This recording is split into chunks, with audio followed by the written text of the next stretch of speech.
This is the South of Okeechobee Neighborhoods Community Update. So at this time, I'd love to introduce our Director of Development Services, Rick Green, who's going to give us an update on exciting progress that's going on in the south end of our city. Rick Green.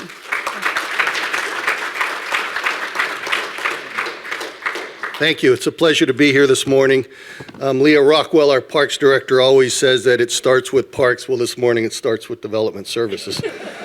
And I always like to be in a position where I'm making a presentation and a vote isn't required at the end of my presentation. But I'll be brief because between the Mayor and Commissioner Lambert, they covered half of my presentation. So I'll fly through a few things. But I want to start out before talking about projects specifically.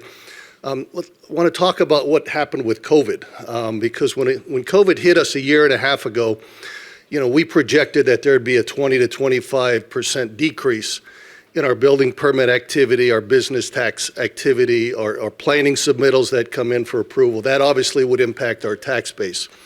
But to our surprise, just the opposite happened. We had firms and corporations coming down from New York, the Northeast, and believe it or not, California as well.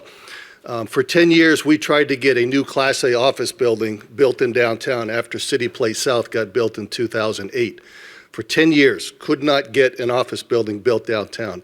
And we lost out to corporations that were looking at downtown, but because we only had 4 buildings that were fully leased, they were going elsewhere.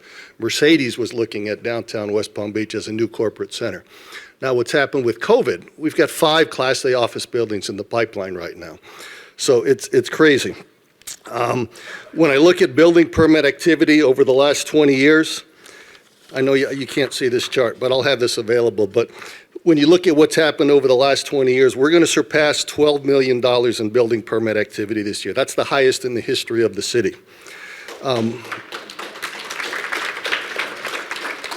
When you look at building permit activity by quarter, and again, I don't expect you to read this, but this is since 2015 by quarter. This is when COVID hit. And then what you see is there's been a constant growth for every quarter since COVID hit in the second quarter of 2020, from 1.8 million to 2 million the next quarter, 2.3 million, 2.9, 3.3, 3.6, and we still have 5 days left in the fiscal year, so that number will go up even more. So it's a good position to be in. Business tax revenue, we're going to do over 3.9 million this year. That's the highest in the history of the city. Code enforcement revenues, code started in my department, it's now in police. There's been a gradual increase. We're going to do over 2.4 million this year. Again, the highest in the history of the city. Planning revenues, 582,000. Prior to that, the high was 538,000.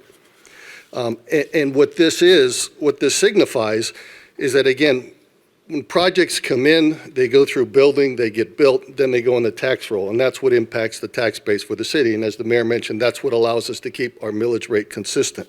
And that tax base has been going up for the last 8 or 9 years. And then as a department, I will say this in front of the mayor, we budgeted 11.9 million. We are over 18.9 million right now in revenues for the whole department. So it's pretty staggering. So to talk about some of the projects that we are working on right now, the mayor mentioned the golf course.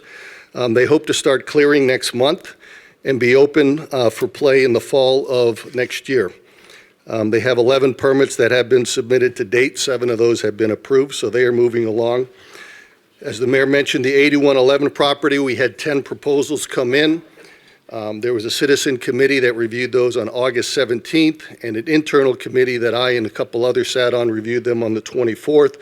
We are recommending 6 firms that the mayor will then, the mayor and the commission will review and go through their due diligence. We're working with the Public Shopping Center on Southern Boulevard. They are submitting to revise that shopping center, increase the landscaping on that site. They're going through their second round of plan review comments as we speak. Casamara, just down the street from us here, 300 units and 17,000 square feet of retail and restaurant, nearly complete. We're finishing up some certificates of occupancy for some buildings, but that turned out to be a wonderful project. On Belvedere Road, west of I-95, where the Holiday Inn sits, there will be a new Holiday Inn Express, 112-room hotel there. Across the street by the Wawa site will be a Flamingo Car Wash, a brand new car wash facility. Both of those projects are going through permitting at this time. The Green School is proposing a tennis center as part of their project. They will be going to our planning board, tentatively scheduled for November. And then we've got along South Flagler Drive, 3 high-rise buildings in the works right now. La Clara at 1515 is under construction. It will consist of 84 units. Forte at 1309 South Flagler, 42 units, going through building permit review right now. And then the last project, Flagler Towers at 1315 and 1401, is a new project that's scheduled to go to our planning board. That will consist of 109 units. They are proposing 2 towers, 27 stories apiece. That will be discussed by the planning board in an upcoming meeting. There was discussion of the Jefferson Terminal District. We put that project on hold. I have a draft master plan that we were working on a while back when COVID hit, and we had a loss of personnel. We put this on hold, but we will resume this once we finish some additional studies we're doing for the Curry Park District, which is coming to the commission shortly. I saw Alex here. Where's Alex? He's got a 51-unit apartment project called Mercer Park that they will be opening up hopefully in November. So congratulations to him in that. So we will resume work on that. And then other projects or questions that came up that I was posed with, they asked about investments in the South Dixie Corridor. Well, certainly 8111 will be the biggest investment we're making. There was discussion about doing a roadway project on South Dixie Highway. That's a Florida Department of Transportation project. My understanding is that that project is not moving forward at this time, but some of those monies may be reallocated toward the resurfacing and improvements to Flagler Drive. I don't want to put Kevin on the spot, but he might be able to address that a little bit more. So Commission, that's quick and dirty. A lot happening in the city. I don't see it slowing down anytime in the immediate future. And the good news is all of these projects, when they get built, they get approved and put on the tax roll, that helps the health of the city. And despite these difficult times with COVID, we see a lot of positive things happening in the city. So be happy to answer any questions later if you like.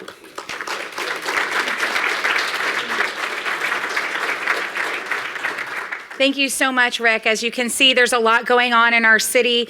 Rick leads a small but strong and mighty team to help us navigate those waters. So thank you so much.